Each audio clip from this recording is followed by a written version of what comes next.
Welcome to Jesus Freedom from the Law channel, a daily spiritual nourishment from God's Word. Ang pagbibigay ay isa sa mga pinakapuso ng katuroang Kristiyano. Giving is a central teaching in Christianity, in fact, in many other ethical religions. But selfishness is also a major theme in biblical stories. Selfishness is a strong reality in human nature to the point that many consider it already as the norm. Na ang normal ay maging makasarili at hindi normal yung maging palabigay. Nagkakaroon ng pagtutunggali yung pagiging palabigay at palakabig o kaya the divine versus the human in us. How would normal or selfishness-prone individuals overcome such weakness and be empowered to give, to become what God wants them to become, givers? Paano magiging palabigay sa kabila ng pagiging makasarili? Saan kukuha ng kapangyarihan at lakas na labanan ang naging likas na pagiging makasarili upang masunod yung banal na kalooban ng Diyos? Ang kapangyarihan para maging mapagbigay. Bakit nga ba tayo dapat magbigay? At syempre ang sinasabi dito na giving is giving to God what is due to God and giving to other people as well. Whatever is due to them or whatever we may be able to give them. First of all, giving is commanded by God. Utos sa atin ang pagbibigay. Napakaraming katuruan. Isa na dyan ang Luke 6:30. Lucas 6:30. Give to everyone who asks you. Napakalinaw ng mga turong ito. Acts 20:35, the Lord Jesus Himself said, it is more blessed to give than to receive. So it's not only commanded but also commended by God. Pinupuri at ikinakapuri ng Diyos ang pusong mapagbigay. This alone is enough reason to give. Kahit wala na tayong isipin pang dahilan, it was commanded by God, it's good enough. Because God is God. But giving is not only commanded, it is also exemplified by God. Ang Diyos na mismo ang nagbigay ng halimbawa, siya na ang unang nagbigay. At ano pa ang apat nating hingin, ibinigay niyang kaisa-isa niyang anak na si Jesus para sa ating kapatawaran, para sa ating paglilinis. Giving is exemplified by Jesus Himself. That He gave His life, He gave His time, He gave His energy to the people. It is also exemplified by all the godly people in the Bible. Ipinakita, binigyan tayo ng halimbawa. Mark 10:45, for even the Son of Man did not come to be served, but to serve, and to give His life as a ransom for many. The giving of Jesus, the giving of God, excuses no one from giving. Kung ang Diyos ang mga sa langit, kung si Jesus nga sa lupa nagbigay, tayo pa kaya na lahat naman ng ating tinatangkilik ay natanggap lang naman natin sa Panginoon. Giving is also reflective of God. Ang Diyos ay liwanag. Ang tao parang salamin. Kung maganda ang iyong pag-uri ng salamin, pagtama sa ng liwanag, ang liwanag na ito ay makikita rin ng iba. You reflect the light. Christians and believers, the people of God, are like gems. Gems by themselves don't sparkle. They only reflect the light. And because God is light and God is a giver, we who are mirrors and gems must reflect that giving spirit. That people who don't receive the direct giving from God will experience God's giving through us. Kaya nakikita nila ang liwanag dahil sa atin na nagpapatalsik ng liwanag na ito oras na tayo ay tinamaan. Therefore, the mirror honors the light. Giving reflects God's character. Proverbs 14:31, whoever is kind to the needy honors God. Napupuri ang Diyos. At dapat naman na Diyos ang mapuri. Pag tayo nagbibigay, hindi tayo mismo. Bakit? Sapagkat ang ibinibigay naman natin ay natanggap din natin mula sa Diyos. Hindi naman tayo pinagmumulan. Taga-abot lang tayo. At sa pag-aabot natin, tayo man ay nakikinabang at maraming na ibibigay din sa atin ng Panginoon. Kaya napupuri siya at dapat lang na siya ang mapuri. 2 Corinthians 9:13, because of the service by which you have proved yourselves, men will praise God for the obedience that accompanies your confession of the gospel of Christ, and for your generosity in sharing with them and with everyone else. Kaya napakainam nung palabigay tayo, napupuri ang Diyos. Kung ang damot-damot mo, mapipintasan ng Diyos. Sabihin, ganyan ba Kristiyano? Ganyan ba yung mga born again? Ganyan ba yung mga pa-Bible? Ang damot-damot. Indirectly, napipintasan ang Panginoon. Pero pag kami mga palabigay, sabihin iba, bakit yung mga yan nagbibigay sa mga hindi nila kilala? Mga nasalanta ng bagyo, mga kung ano nagugutom sa kalye. Kasi mga Christian yan, napupuri ang Diyos. Kaya isang malaking uri ng pagsamba, yung pagbibigay. Di ba sa pagsamba, ang isa niyan, major component, praise. Pero pagka meron kang ginagawa araw-araw na panabigay ka sa kapwa at napupuri ang Diyos, pagsamba yun, kasi praise din yun. Hindi lang sa pagkaka-hallelujah, pagtataas ng kamay, pagtugtog, pagsayaw. Sa pang-araw-araw na buhay, we can do praise and worship.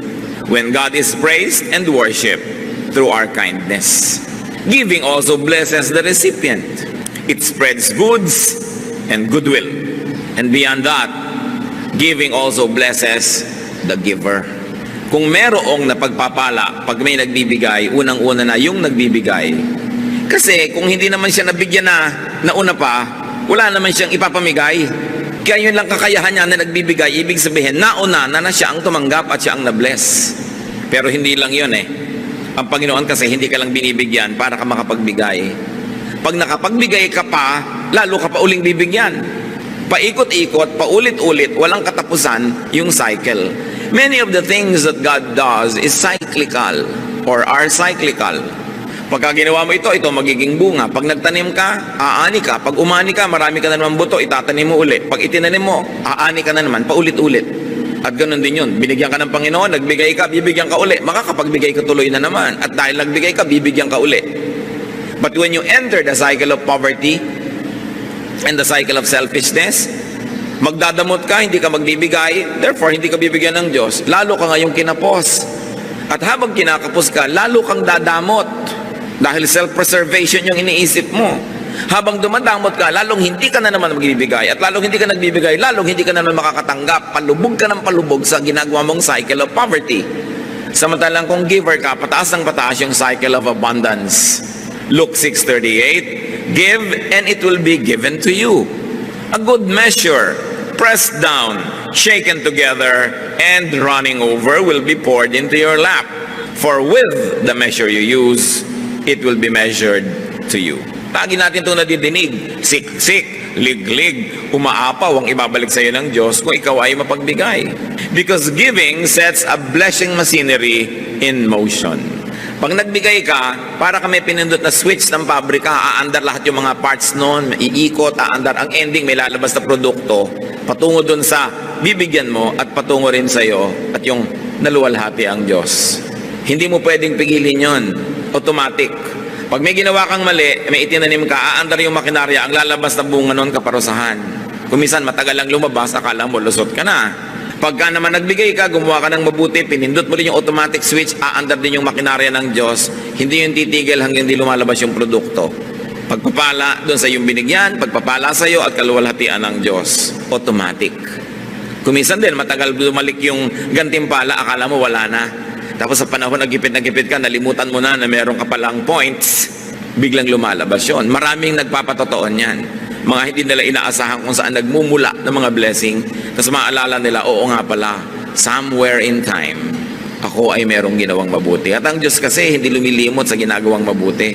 Ang Diyos kasi ayaw niyang may utang siya sa tao. Sino naman tayo para magpautang sa Diyos?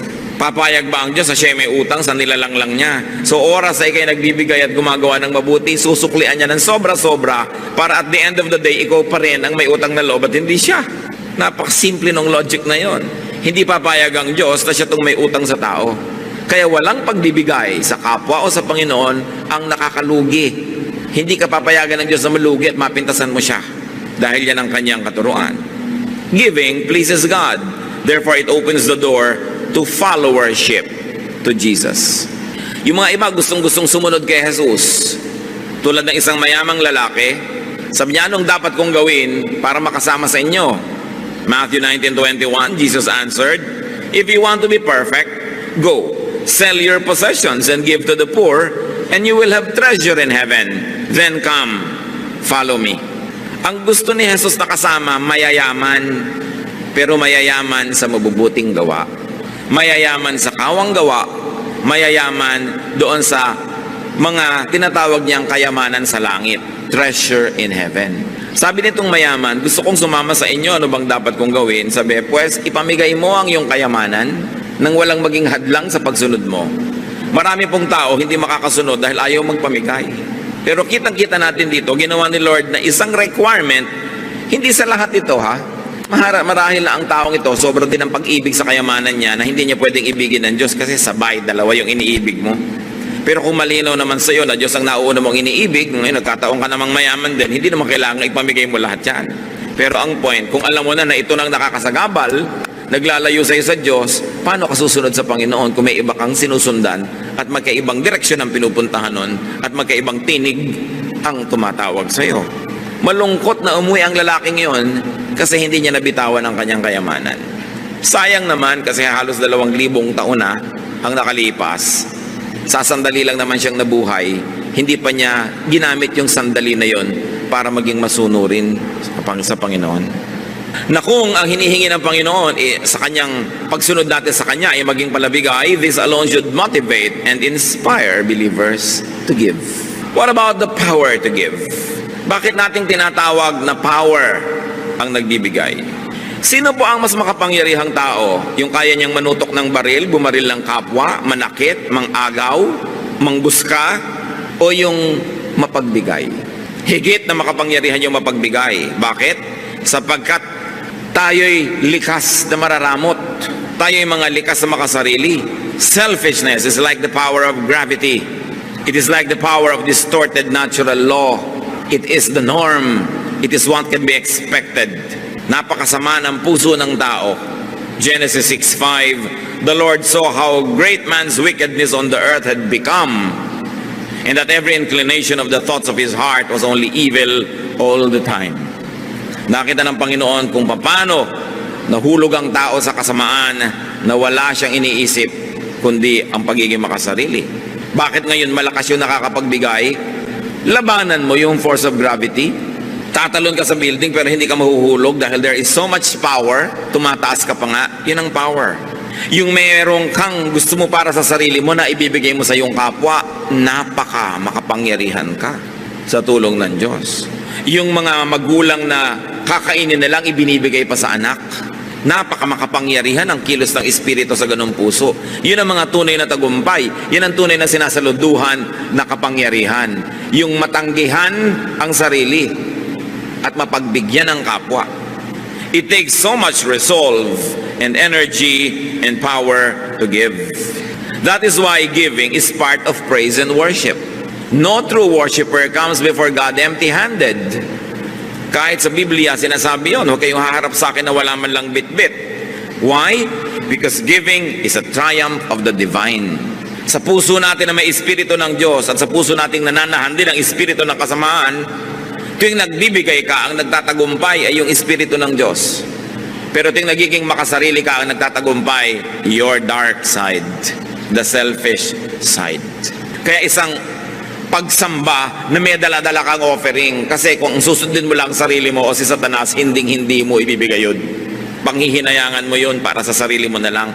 Yung maitanggal mo sa sarili mo yun at maiabot mo at maibigay, isang malaking tagumpay ng paglaban sa likas na pagiging makasarili. Pag nakikita ko po kung paano tayo nagsusuporta sa ating mga gawain, anumang mga mission natin, anumang mga project, talagang hindi ko mo mapigil ang sarili kong purihin ng Diyos, because for every person that gives, there is a triumphant spirit. And for every person, of course, that withholds, it is so saddening, not only because there is no offering, but more importantly, dahil yung tao na yon natalo ng kanyang pagiging makasarili. Natalo ng udyok ng pagiging makasarili. Now, how can we be empowered to give, to obey, and to praise God? How can we be empowered to give and be good to others? First, need and want less. Para tayo makapagbigay at magkaroon ng ganong kapangyarihan, bawasan ang mga listahan ng pangangailangan at mga hinahabol-habol at mga gusto. Habang dumadami ang gusto natin na maging atin, makamkam, masarili, matamasa, andun lang yon, isa lang ang size ng puso natin. Pag maraming space doon, pinuno natin ang mga needs and wants and desires, lumiliit yung espasyo na natitira sa pagiging mapagbigay. Kaya ang una nating dapat ginagawa upang lumaki ang kapangyarihan natin magbigay, paliitin ang ating mga pagnanasa. Hindi pwedeng sabay na pinapalaki yan dahil sila ay magkokompetisyon para sa espasyo. And it takes realization and genuine enlightenment. It takes reflection and a decision to win and be a giver. Laging nagtatalo ang sarili. Sayang naman ito, papakinabangan ko to, may magagawa pa ako dito. Ecclesiastes 5:10, whoever loves money never has money enough. Whoever loves wealth is never satisfied with his income. Pagka umiibig ka sa salapi, kahit gaano karami ang dumating sa'yo, kulang. Kaya makikita mo iba, wow, buti na lang umaasenso ang buhay mo. Kulang pa nga eh, marami pa akong needs. Nakakatamad madinig. Pero pag sabi mo, wow, may bago kayo palang mga gamit, bine-bless ka lang, oo nga, praise God. Napakasarap pakinggan. Yung iba naman kasi daing ng daing dahil baka mautangan. Kahit ang dami-dami na, wala nga. At may mga kilala po tayo mga kapatid, mag-ingat-ingat kayo sa kasasabi nyo ng wala. Kasasabi ng wala, na wala nga. Because there is power in our spoken word. Yung meron ka na, daing ka pa ng daing, nawawala. Samantalang kahit konti, yung parang ang sarap-sarap mong magsalita na, wow, ang yaman-yaman natin kahit konti. Hindi sa pagyayabang, kundi sa pag-appreciate sa Diyos, dumadami. Subukan nyo. Sinabi nga ng Diyos, let there be light, nagka-light. So pag sinabi mo, ang bata, ang galing-galing yan, gumagaling. Pero pag sinabi, ang bata yan, walang kwenta, lagi niya nadidinig, nagiging walang kwenta siya. May kapangyarihan kasi ating salita. Kaya huwag tayong daing ng daing. Lagi nilang gusto kaawaan, lagi nilang gusto makadilihensya. Kaya tuloy ang nangyayari, lalo naghihirap. Yung mga paladaing, nakaka-asenso ba yun? Pahirap din ang pahirap. Wala din namang natutupad dun sa kanilang mga pagsasalitang yan eh. Pero yung palabigay, sabi sa Proverbs 28:27, he who gives to the poor will lack nothing. The Lord will either give you great rewards or the Lord will give you the great spirit of contentment. Therefore, you lack nothing. Paano ba nagiging mayaman ang tao? Una, kung dumami ang sobra-sobra niyang pera o kung kontento siya sa konti niya, daig pa niya mayaman. Yung marunong makontento sa konti, daig niya yung marami pero hindi kontento. Sino ang mahirap? Yung kahit ang dami-dami na naghahangad pa ng mas marami, pobre yun, maralita. Kaya kailangan nakikita natin kung ano ang ginagawa ng Espiritu ng Diyos sa puso ng tao. Pinapayaman tayo. Kung hindi man tayo buhusan ng kutak-kutak na material na mga pagpapala, nagkakaroon tayo ng espiritong marunong matuwa, maging sa konti. Mayaman ka rin ang feeling mo nun. Either you are rich or you're feeling rich. Sino bang mas masaya sa dalawa? Di ba yung feeling rich? Kahit na hindi naman talaga, pero you feel rich. Nakita nyo yung mga tindera sa palengking nagpapapedicure pa habang nakaupo sa isang sakong kamote? Feeling rich. 30 pesos lang yung pedicure niya, pero donyang-donya siya. May mga bulak pa sa pagitan ng mga daliri, no? Talagang akala mo, napakasaya. Pero kung ang dami mong pera, you are not feeling rich, nagreklamo ka pa rin, pobre ka, kawawa naman. So learn contentment. 1 Timothy 6:6, but godliness with contentment is great gain. For we brought nothing into the world, and we can take nothing out of it. But if we have food and clothing, we will be content with that. Pinanganak ka daw na walang dala, aalis kang walang dala. Ano lang ang pwede mong dalin doon sa kabilang buhay?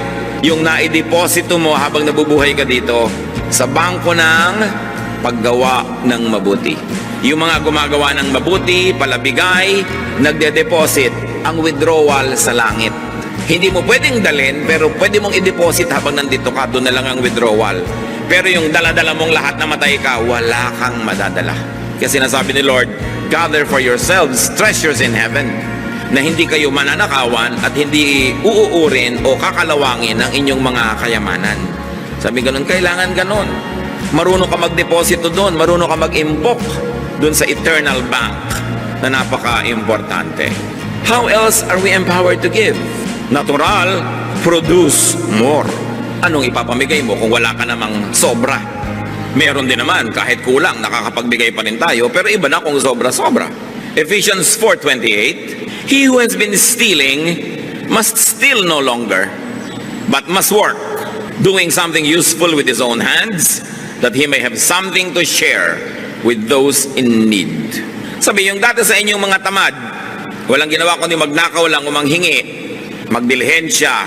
Tigilan nyo yan. Magtrabaho kayo, paasensuhin yung ginagawa nyo, at nang sa ganon, kumita kayo hindi lang ng kailangan nyo, kundi ng higit pa ron, at nang may sobra kayong maipamigay. Yan pala ang magandang ambisyon ng gustong yumaman, para maraming maipamigay. Hindi lang para maraming sarilinin at kamkamin. One of the nicest pleasures in life is to give. Napakasarap nun. At napakasarap na ipagmahal, ipakisama ang pagbibigay. Kaya dapat nating ambisyon na kumita, magtrabaho, maging mabunga para maraming pwedeng ipamigay. Produce surplus for giveaway. And God gives surplus precisely for that reason, so that we can give away. Kung binibigyan kayo ng Diyos ng higit sa inyong pang-araw-araw na pangangailangan, may assignment kayo magbigay. Siyempre, God is God of mathematics, God is God of equation, and God is God of proportion. Alam nga naman nagkamali siya. Binibigyan kayo ng sobra. Nakita nyo noon, nang sila Moses ay nandoon sa disyerto, wala silang makain, umuulan ng mana from heaven. At ang utos ng Diyos, ang kolektahin nyo lang yung kakailangan ninyo sa araw na to. Yung iba sigurista, kumolekta ng pangbukas, inuod yung sobra. Sabi ng Diyos, ba't kayo kumukuha ng sobra? Hindi ba kayo nananalig na bukas nandun uli ako at bukas magbibigay uli ako? Yung sobra niyong pag-iimpok, isang pagpapatunay na hindi kayo nananalig sa aking pangakong bibigyan ko kayo araw-araw. Kaya nabulok. Ngayon kung binibigyan ka ng sobra, anong dahilan? Para ka makapagbigay. Hindi para maging makasarili ka lamang. Pagkamat hindi man masamang may iniimpok-impok ka, lalo gusto mong mamuhunan, gusto mong may gawin na ganot ganyan, pero hindi lang para sa sarili. Bawat tumatanggap ng sobra, may assignment from God. Luke 12:48, for everyone who has been given much, much will be demanded. And from the one who has been entrusted with much, much more will be asked. Malinaw. Ang binibigyan ng sobra, paghahanapan ng Diyos nung sobrang yun. Kung ano ang kanyang ginawa. Mas mataas ang expectation ng Panginoon sa kanyang mas pinagpapala. Kaya yung pagpapalang tinatanggap natin sa Panginoon is a form of responsibility. It is God's trust. Trust fund niya yun. Hindi sa atin lahat. Bagamat salamat, meron tayong parte doon. Kaya nga sa atin inaabot para rin tayo magkaroon. Pero hindi lahat para sa atin. How else can we be empowered to give, to be acquainted with, and to know suffering from unmet needs? Pag sobrang maluwag ang inyong buhay, kailangan reacquaint yourself with suffering. Don't fail na makipagkwentuhan sa inyong mga labandera, sa mga tindera, mga manikurista, mga mekaniko, mga taxi driver, mga taong nagsisikap, mga isang kahig, isang tuka, mga taong dalawang kahig, kalahating tuka. Kulang na kulang ang kinikita. Kasi kung tayo nakikisalamuha, nakikipagmabutihan, at nakikisangkot sa mga nangangailangan, muling nabubuhay yung espiritu sa atin ng charity. Pagka nakakasalamuha ka sa mga taong konting-konting halaga, napakalaking bagay sa kanila, natututunan mong magbigay ng mga halagang yon at natututunan mong magtipid sa iyong mga luho. Dahil alam mo na ang konting luho ko, malaking bagay na para sa mga sobrang gutom. Pero pag tayo nag-social climb at ang lagi niyong kasalamuha, yung big spenders, yung napakararaming pera at hindi makapagkapwa, sarili ang inaasikaso, gumagastos ng napakalalaking mga pera para sa mga hindi naman mga masyadong kailangan sa buhay.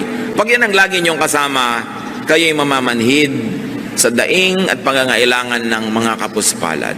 At ang gagawin ninyo, makikisama kayo sa kanilang mga paglustay, sisikapin yung kumita ng marami para lang kayong mga makasabay sa kanilang mga kaluhuan. Pero hindi tayo dapat maligaw. Tayo ay may pananagutan sa ating kapwa. Kaya dapat kahit ang ating mga anak kung lumalaki sa ginhawa, dapat nyo silang iminumulat sa mga pangangailangan ng mga sarili nilang mga pinsan na maaaring higit na nagdarahop kaysa sa inyo. Kailangan silang dinadala sa mga lugar na nakakita silang pagdurusa at hirap para sila ay magkaroon ng malasakit sa kapwa. Hindi yung lagi silang ikinukulong sa mga air-conditioned cars at mga air-conditioned homes at sa mga gated villages at sila ay nagiging bulag sa katotohanan ng pagdurusa ng sangkatauhan. Dapat lagi tayong nagre-reacquaint. Katulad ng Panginoong Yesus, ang anak ng Diyos ay bumaba mula sa ginhawa at luwalhati ng langit para makisalamuha sa mga tao, para maranasan niya ang hirap ng mga tao, at nang sa ganon, hindi lang niya nauunawa sa isip, alam niya sa gawa kung paano makipaglaban sa kasalanan at kahirapan. At dahil ang anak ng Diyos ay nabuhay bilang tao at dumanas ng lahat ng uri ng tukso na salamat na lang at kanya na pagtagumpayan, ano ang naging bunga? Naging mapagtanggap si Jesus sa mga makasalanan, mapagpatawad, maibigin, mapagbigay, mapagpagaling, sapagkat naramdaman niya ang lahat ng hirap. Siya man ipinanganak doon lang sa pakainan ng hayop, sa kahon na nilalagyan lang ng pagkain ng hayop, sa sabsaban. Siya man ay ipinanganak sa bahay ng hayop, hindi sa bahay ng tao. Siya man ay nabuhay sa isang pamilyang ubod ng hirap, sa isang makalumang bayan, sa isang kawawang nasyon na Israel na inaapi ng mayamang Roma. Alam ni Jesus ang pagdurusa, kaya marunong siya magbigay. Kaya ang ating mga kapwa na nanggaling sa hirap tapos yumaman, dapat lumingon. Hindi yung tatalikuran mo na ng todo ang yung paghihirap at ang mga kilala mong mahihirap at pipilitin mo na ngayong makibarkada na lang sa mga mayayamang tulad mo rin naman ay galing din sa pusali.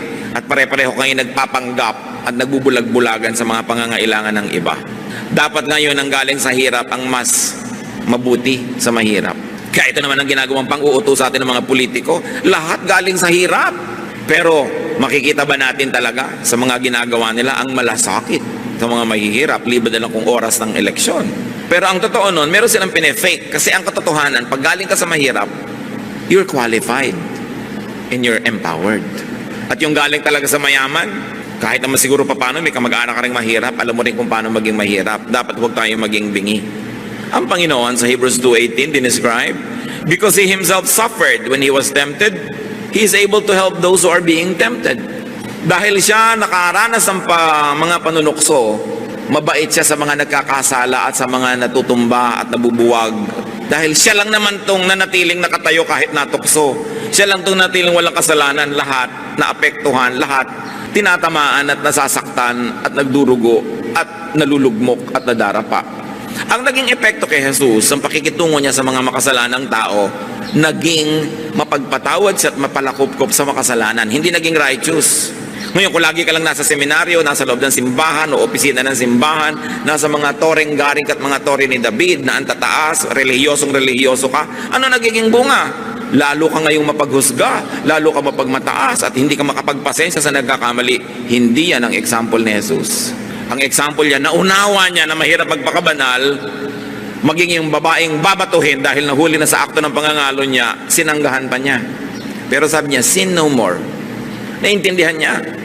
Kaya tayo namang aral ng salita ng Diyos, ang dapat nagiging bunga, naiintindihan natin yung kinakapos, hindi hinuhusgahan natin sila.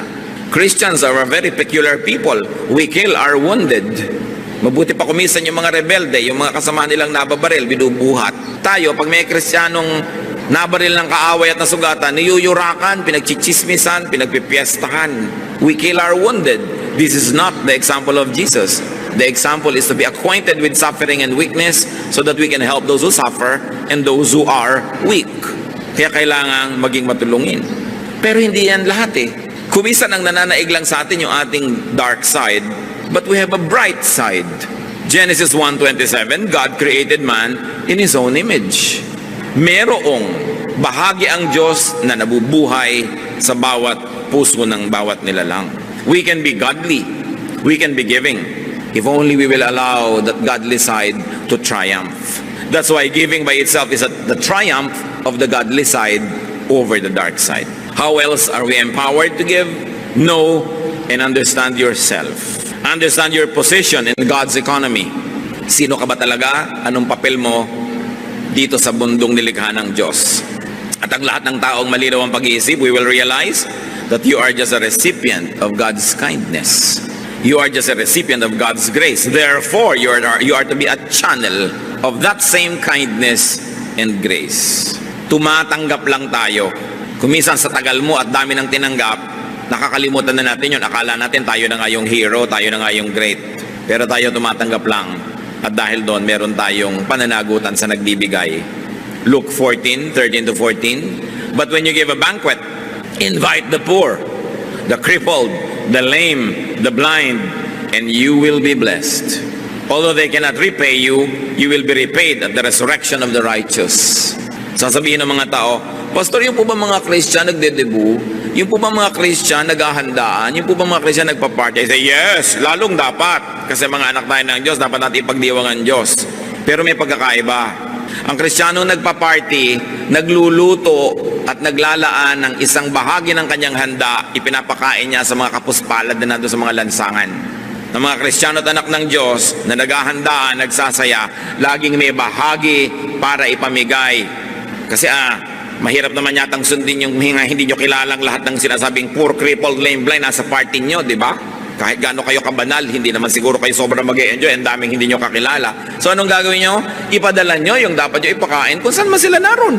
Mga Kristiyano na isang buong pamilya kakain sa restaurant, ang dami-daming kinain. Why don't you order 2 or 3 dishes at ibigay nyo sa mga waiter na nagsilbi sa inyo? Iuwi naman nila sa pamilya nila, makapag-party rin sila kahit man lang pansit.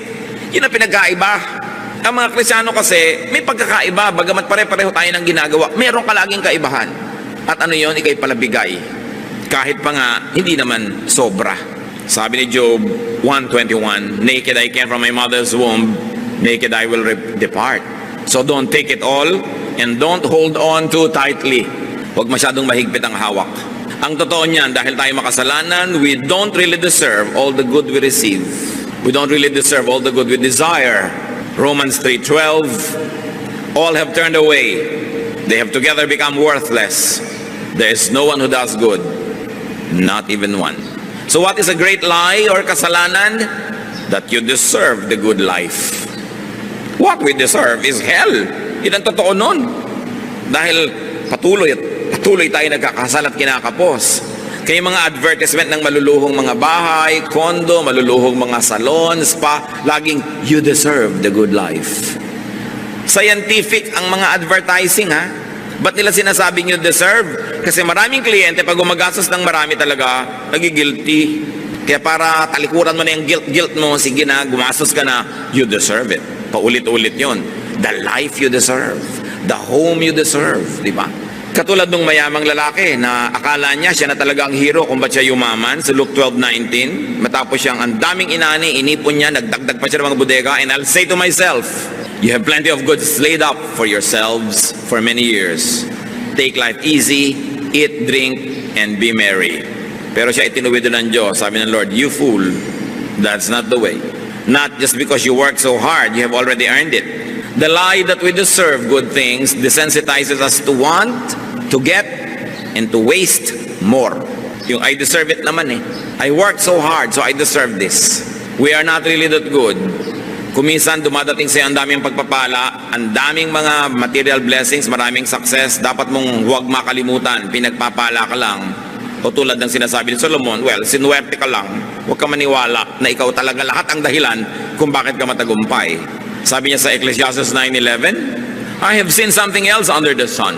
The race is not to the swift or the battle to the strong, nor does food come to the wise, or wealth to the brilliant, or favor to the learned, but time and chance happen to them all.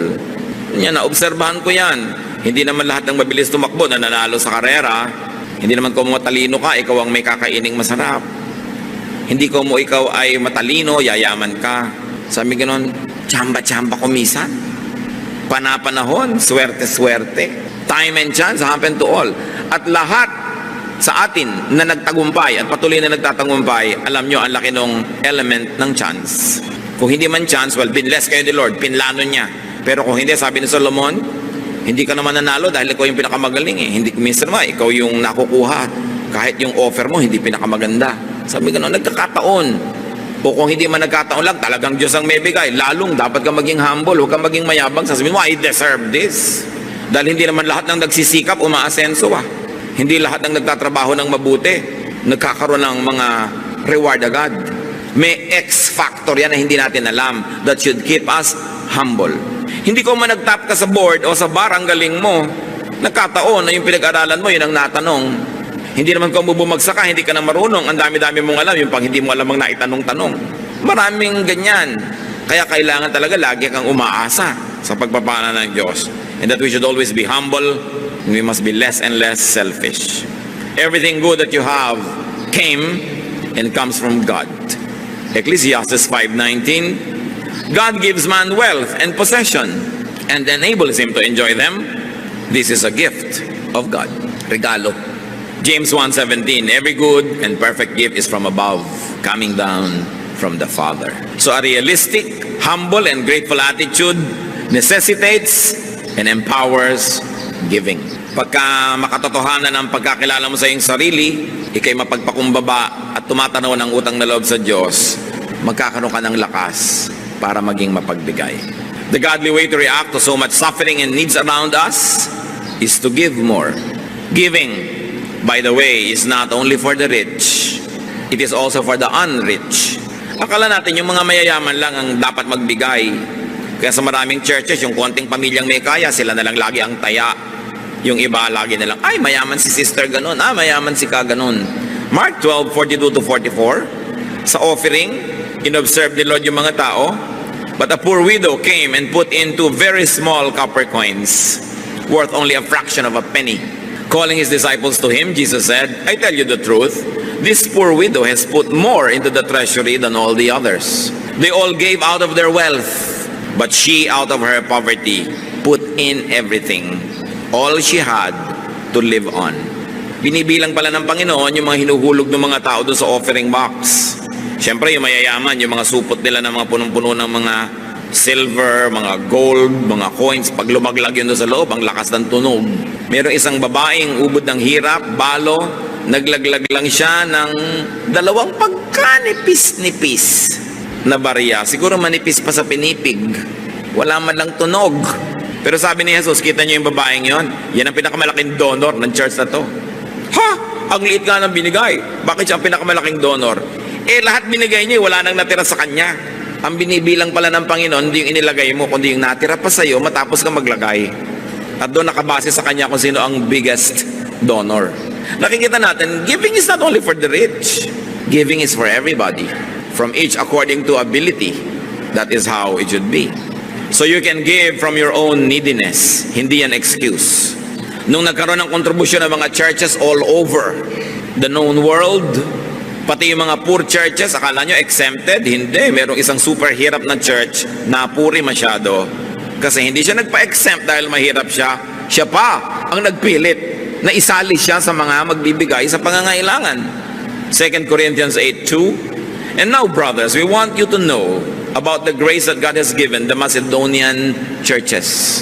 Out of the most severe trial, their overflowing joy and their extreme poverty welled up in rich generosity. For I testify that they gave as much as they were able and even beyond their ability. Sabi ni Paul, alam nyo yung mga churches sa Macedonia, sa kabila ng kanilang sobrang mga kagipitan, lalo namang nag-umapaw ang kanilang pagiging mapagbigay. Sa tingin ko, pinakamayaman sila sapagkat sa kabila ng yon, lampas pa sa kaya nila, ginawa nila. And up to now, we are talking about these Macedonian churches. Meanwhile, while giving is not only for the rich to do, giving is not only to the poor. Ang pagbibigay, hindi lang para sa mahirap. It is also to the hardworking, to the enterprising, the productive, and the fruitful. Lagi nating nire-reward ang poverty. Every politician likes to give to the poor. Kanino nila kukunin yung ibibigay nila to the poor? Di from the middle class. Ang bigat naman ng bayan na ito, pasan-pasan ng napakakonting middle class dahil sobrang mayayaman, yun nga ang mga lumulusob sa mga bangko ng gobyerno at kumuutang ng mga pera ng bayan. Yung mayayaman nga ang napakagagaling magpalusot sa pagbabayad ng buwis. Yung maliliit nga manggagawa, kinikita pa lang buwan-buwan, binabawas na ang kanilang taxes, withheld. Yung mayayaman, at the end of the year pa yan sisingilin, ang gagaling ng mga abogado, yan ang nagpapalusot pa, samantalang sila itong umuutang at namumuhunan galing sa pera ng bayan. Kasi sila itong may mga koneksyon. Anak nila ang mga congressman, pinsan nila ang mga senator, sila ang lumulusob sa kayamanan ng bayan at gumagamit ito. Pero sila ang number 1 tax evaders. Daig nila ang mahihirap sa tax evasion. Promise. Kaya nga ang yayaman eh, di ba? Pero kaya tayo naman laging give to the poor, give to the poor. You give to the poor, yes, but don't forget to give to the deserving. Ang gobyerno lagi ang policy bigyan ng mahihirap. Anong ibinibigay sa middle class na nagsisikap magtrabaho? Anong ibinibigay sa mga taxpayers? Nasaan ang mga pinupuntahan ng mga buwis na ibinabayad ng taxpayer? May konti kang lupa, nagbabayad ka ng realty tax at kung ano-ano, titirhan ng squatter, ibibigay sa squatter yung lote mo, ikaw pa magbabayad para siya umalis. This is unjust. You don't give only to the poor, you give to those who work hard. You reward good labor. So, ang policy ng Panginoon, hindi yung always give to the poor pero tamad. Alam nyo yung may binigyan yung Diyos na binigay sa example ng isang parable. Pinuhunan na ng 10, pinuhunan ng 5 at saka 1. Yung 10, pagbalik nung nagbigay ng puhunan, naging 20. Sabi ba, sa'yo na yan, ang galing mo. Yung 5 naging 10 na patubo, ang galing mo. Yung 1, walang kinita. Sabi yung 1 mo, babawiin ko sa'yo, ibibigay ko doon sa may 20. Yun ang policy ng Panginoon. Reward those who work hard. Matthew 25:20, for everyone who has will be given more, and he will have an abundance. Whoever does not have, even what he has will be taken from him. Si Jesus ang nagsasabi niyan, huwag kayo nag-iisip ng mga wrong-headed charity, bigay lang ng bigay, parang naglalagay kayo ng tubig sa mga butas na balde, wala rin nangyayari. Sabi yung nakakapagparami ng puhunan, yun ang gantimpalaan at bigyan ng marami pa dahil may nagagawa siyang mainam. Sa mga kamag-anak nyo, yung hingi lang ng hingi, wala namang ginagawa. Huwag nyong pagbibigyan yan. Hindi naman nagtatrabaho, panay panghingi ng pang-load. Wala nang ang trabaho, ang arte-arte pa nung cellphone, may folding bed sa loob. Pag hindi sila productive, sayang ang perang binibigay nyo. Pag nakakita kayo ng kamag-anak nyo na, uy, binigay mo ng konting pera, bumili ng kawali at saging na saba, nagtinda ng banana Q, yun ang pagbibigyan nyo dahil tatami binibigay nyo doon. Pero yung konting bibigay mo, magmomall agad, magpa-party na, ano mangyayari doon? Ulitin natin ang Matthew 25:20, galing sa bibig ng Panginoon ito. Dibdibin nyo to. For everyone who has will be given more, and he will have an abundance. Whoever does not have, even what he has, will be taken from him. In the context of katamaran ito, huwag niyong lalayo. Kung tamad ka, yung konting nasa iyo, dapat pangambawiin, sayang lang. Ibigay doon sa makakapagparami. The blessing of abundance is empowerment to give. The downside of poverty is your inability to give. Napakasarap nung nakapagbibigay. So give to those who earn and deserve it. Because we are measured not by what we receive, but by what we give. Giving is one of man's most victorious acts versus the temptation to be selfish. Giving is one of man's most powerful acts. So be empowered to give. Ang tanong, at dito tayo magtatapos, ano ang pumipigil sa atin para magbigay? At kung nagbibigay naman tayo, anong pumipigil sa atin para magbigay ng lubos? Lalong-lalot kung pinagpapala naman tayo ng Panginoon. Mga magulang, nagbibigay ba tayo ng lubos sa ating mga anak? Mga anak, nagbibigay ba tayo ng lubos sa ating mga magulang? Mga magkakapatid? Mga employers, nagbibigay ba kayo ng tama, lubos sa inyong mga empleyado? Mga empleyado, nagbibigay ba kayo ng tama sa inyong mga amo? Na kayo'y matapat, nagtatrabaho ng mahusay? Ang pagbibigay ay utos ng Diyos. Halimbawa ng Diyos at ng Panginoon at ipinangako niyang pinagpapala niya ang nagbibigay. Aming Ama sa langit, kayo na nagbibigay ng buhay sa amin at lahat na aming pangangailangan, ituro nyo sa amin, Lord, the power of generosity, and when you give us, so that we can give to others, may we not fail you, may we be victorious and triumphant because of your Spirit that resides in us. Turuan mo kami na tanggihan ang aming pagiging makasarili para mangamkam at maging amin lang ang lahat, kundi ibukas namin ang aming palad at puso para dumaloy mula rito ang pagpapalang mula sa inyo tungo sa marami. Pagpalain niyo po kami, mga kapatid, pagbulay-bulayan natin sa mandali, sa katahimikan, kung ano-ano pa ang mga kahulugan ng mga paalalang ito sa ating buhay.